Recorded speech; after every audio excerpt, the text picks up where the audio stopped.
လောပေါင်းမှတရွက်ဆိုတဲ့ဆွဲတော်ပန်းကိုတုတ်ဆမှာဖြစ်ပါတယ်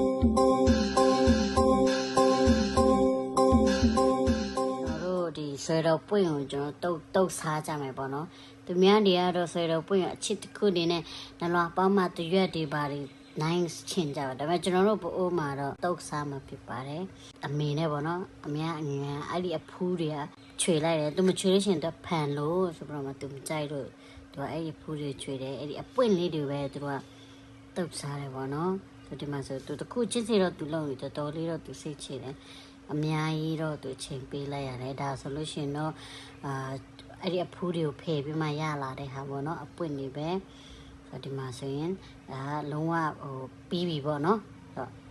မင်းကတော့လုံနေသေးပေါ့အရန်အများအရန်များပေါ့နော်ဆိုတော့တောက်တဲ့ချိန်တော့ကျွန်တော်ထားအမေချချက်တဲ့ကျွန်တော်မသိဘူးကျွန်တော်အိပ်ပျော်နေရနိုးသေးဘူးဆိုတော့မပါဘူးအဲ့ထိပဲကြည်ပါ